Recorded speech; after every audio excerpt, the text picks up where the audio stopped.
Akanksha Dubey. Welcome to my YouTube channel Psych Talk. So, as in my previous videos, I have discussed about memory, its definitions, stages, process, and now I'm discussing about its kinds. So, as I have told you that memory has three kinds like sensory memory, short term memory, and long term memory. In sensory memory, I told you about its four kinds like iconic memory, echoic memory, haptic memory, and other kinds of sensory memories. Short term memory includes working memory.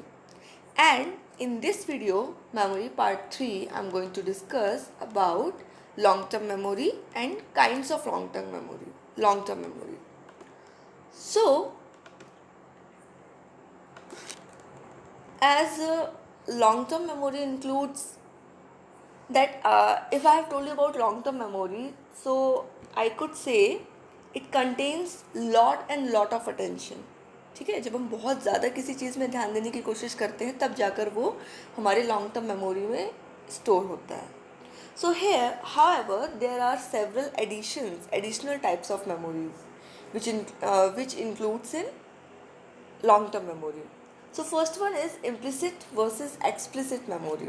As you are seeing here a chart, like long-term memory is kind of lifetime memory and divided into various parts like explicit memory and means conscious memory, implicit memory means unconscious, declarative memory which talks about or deals with facts and events, procedural memory means skills and tasks, episodic memory which deals with experiences and events, and semantic memory which again deals with facts and concepts. So let's know in the detail that what are these terms actually mean. So first one is implicit versus explicit memory. Okay. Second is declarative versus non-declarative memory. Third one is declarative versus procedural memory. And fourth one is semantic versus episodic memory. Okay. So as I should tell you that long term memory is our brain system. ठीक है, ये हमारे दिमाग का एक तंत्र होता है जो किस लिए होता है, फॉर स्टोरिंग, किसी चीज़ को स्टोर करने के लिए, मैनेजिंग, किसी चीज़ को मैनेज करने के लिए, एंड रिट्रीविंग इन्फॉर्मेशन, और किसी इन्फॉर्मेशन को रिट्रीव करने के लिए. We store different type of informations, okay, such as procedure, personal experiences, facts, language in our long term memory. हम इन्हीं चीज़ों को याद रखने की कोशिश करते हैं ना जो हमें बहुत लंबे समय तक काम आने वाली हैं. जैसे हम मार्केट से जा रहे हैं और रास्ते में हमें दो लोग मिल गए, ऐसे ही जेन्युइनली सिर्फ दिख गए, तो हम उनको लाइफ टाइम याद रखेंगे नहीं, क्योंकि वो हमारे किसी काम नहीं आने वाले हैं. ओके. सो यदि कुछ ज़्यादा ही वो लोग खास हुए, उनका पहनावा कुछ खास हुआ या कुछ उनमें चीज़ थोड़ी सी स्पेशल लगी, तो वो शायद हम शॉर्ट टर्म मेमोरी में स्टोर कर लें, बट लॉन्ग टर्म मेमोरी में विदाउट अटेंशन नहीं फॉलो कर सकते उस चीज़ को. Okay. So we store different types of information like procedure यानी कि प्रक्रियाएं, पर्सनल एक्सपीरियंसेस यानी कि खुद के अनुभव, फैक्ट्स कुछ रिलीविंग चीज़ें, एंड लैंग्वेज, जैसे कोई पंजाबी लोग हमें मिल गए तो हमें वो लैंग्वेज की वजह से याद है. कोई एक्सीडेंट हुआ, कोई इंसिडेंट हुआ, उस वजह से हमें कोई चीज़ याद है. हमारे पर्सनल एक्सपीरियंस, कोई चीज़ हमने खुद करके देखी है. एंड प्रोसीजर यानी कि कोई सी प्रक्रिया. So there are three main distinctions among different types of memories. First one is implicit versus explicit memory, declarative versus procedural memory, and semantic versus episodic memory. So let's know in brief, in detail, that what are these means. So implicit memory is information that is remembered unconsciously and effortlessly. मतलब हम implicit memory को जब याद करने की कोशिश करते हैं तब हम उसे बिना ध्यान दिए बहुत अच्छे से याद कर सकते हैं. ठीक है. एंड effortlessly, बिना बहुत ज़्यादा कोई एफर्ट डाले हम उसको याद कर सकते हैं. Information unconsciously enters the memory to affect thoughts and behavior, thus allowing someone to do things by rote. ठीक है, मतलब आराम से हमें बिना कुछ मेहनत किए, कोई थॉट, जिस चीज़ ने हमारे थॉट को इफ़ेक्ट किया हो या किसी चीज़ ने हमारे बिहेवियर को इफ़ेक्ट किया हो, तो हम उस चीज़ को बहुत अच्छे से याद कर सकते हैं, ठीक है। It is where previous experiences add in the performance of a task without conscious awareness of this previous experience. For an example we can say like हम लोग साइकिल चलाते हैं और उसके बाद यदि हम बाइक चलाना सीखते हैं तो it concludes our previous experience. Bike चलाना हमारा एक प्रीवियस एक्सपीरियंस है जो किससे रिलेटेड है, साइकिल चलाने से। तो हम बिना कॉन्शियसली, बिना कॉन्शियस अपना माइंड यूज़ किए हम उस चीज़ को बहुत अच्छे से याद कर सकते हैं। फॉर एग्ज़ाम्पल यदि हम अपनी आंटी के यहाँ जाते हैं क्लास 8th में और हम 8 साल के हैं, तब यदि हम उनकी किचन में उस टाइम गए होंगे तो 20 साल बाद भी यदि वहाँ पर कुछ भी नहीं बदला है तो हम आराम से जा सकते हैं। और मान लीजिए यदि बदल भी गया तो हम कह सकते हैं कि यहाँ पर हमारी किचन हुआ करती थी। और I can give you here a very classic example कि हम लोग कॉलेज में हैं या जॉब करने लगे हैं, पर आज भी हमें अपने केजी स्कूल्स याद हैं, या वो स्कूल किस जगह था, वहाँ पर हमारी क्लासेस कौन सी कहाँ होती थी, वो हमें अब भी याद है, ठीक है। Explicit memory is conscious, intentional remembering of information. Okay, basically it is information that you have to consciously work to remember. मतलब आपको ध्यान देना पड़ता है यहाँ पर कि आप किस चीज़ को याद करने की कोशिश कर रहे हैं।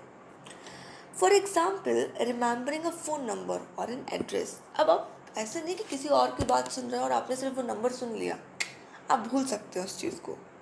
आपको किसी का फ़ोन नंबर और एड्रेस कॉन्शियसली याद करना पड़ेगा, अदरवाइज सोचिए इसके कॉन्सिक्वेंसेस क्या होंगे। अगर गलत फ़ोन नंबर आपने नोट कर लिया तो ऑब्वियस है कि आप किसी और को कॉल कर देंगे रॉन्ग नंबर, और यदि आपने गलत एड्रेस नोट कर लिया तो आप किसी गलत जगह पर भी जा सकते हैं, ठीक है। Okay, so here our next is declarative versus procedural memory. So declarative memory is recall of factual information, ठीक है। ये फैक्ट से रिलेट होता है समवेयर, जैसे कि dates, words, faces, events and concepts, ठीक है। Example remembering the capital of some country, ठीक है, and the rules for playing football and what happen in the last game of the world series involve the declarative memory. मतलब किसी चीज़ को हम बहुत ज़्यादा डिक्लेरेशन में याद करें कि इसका रिजल्ट क्या हुआ होगा, लास्ट में इसका जो अनाउंसमेंट हुआ होगा, प्रोनाउंसमेंट जो हुआ होगा वो क्या हुआ होगा, ठीक है। जैसे एग्जाम्पल में हम लोग ले सकते हैं, हाँ एक नोट यहाँ पर मैं आपको देना चाहूँगी कि declarative memory is usually considered to be explicit because it involves conscious intentional remembering, ठीक है, क्योंकि यहाँ पर हम कॉन्शियसनेस यूज़ कर रहे हैं, एक इंटेंशन यूज़ कर रहे हैं बिहाइंड एवरी फैक्ट और एवरी इवेंट, ठीक है। तो ये किस चीज़ से रिलेट है, डिक्लेरेटिव आपका एक्सप्लिसिट मेमोरी से, ठीक है। Procedural memory, if we talk about procedural memory, then we'll know that procedural memory is recall of how to perform an action, task or skill.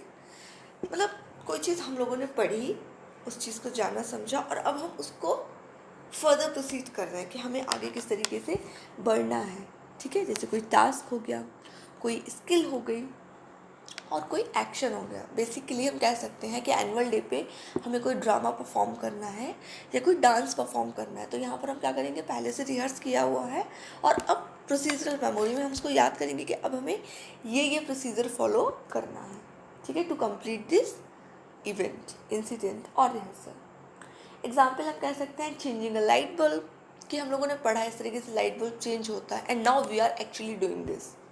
और राइडिंग अ बाइक, बहुत लोग कहते हैं आपको साइकिल चलाना आता है so you can ride the bike, but जब आप एक्चुअली बाइक राइड करने जाते हैं तब आप समझते हैं कि हाँ दिस इज़ द प्रोसीजर, ठीक है। So as I have I give you note about declarative memory, here again I'm going to give you a note about procedural memory. So this is usually considered implicit because people do not have to consciously remember how to perform action or skills. Like हाँ हमको bike cycle चलानी आती है, I can ride the bike, हाँ मैंने पहले भी bulb change किया, I can change it again, ठीक है। So the next is semantic versus episodic memory. So declarative memory can be segmented into two types, ठीक है।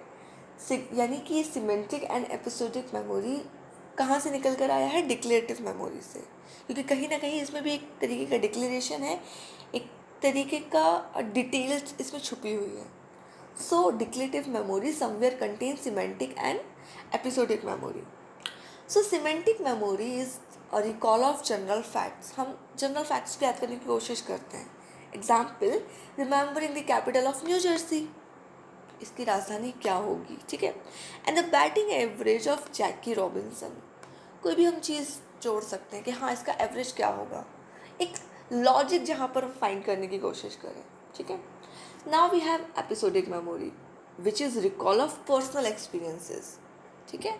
जिससे एग्जाम्पल हम लोग ले सकते हैं कि कोई डांस करना हमें सिखा रहा हो, ठीक है, तो उसके बाद हम बोल सकते हैं हाँ ये स्टेप हमने किया है, या हाँ ये सब्जेक्ट हमने पढ़ा है, so don't teach me how to read this, और what is the basic facts about this, ठीक है। So episodic memory basically is a recall of personal experiences, okay. So here we have terms or kinds of long term memory. So before watching this video, please go through previous videos related to memory, which is memory part 1 and memory part 2, which contains details about memory, its definitions, kinds, stages and various things. So hope you all like this video, and if you have any query regarding memory or anything related to memory or psychology, you can throw it into comment section, or you can message me or mail me at given IDs, given pages. So thank you for the day. Stay home, stay blessed, take care, bye bye.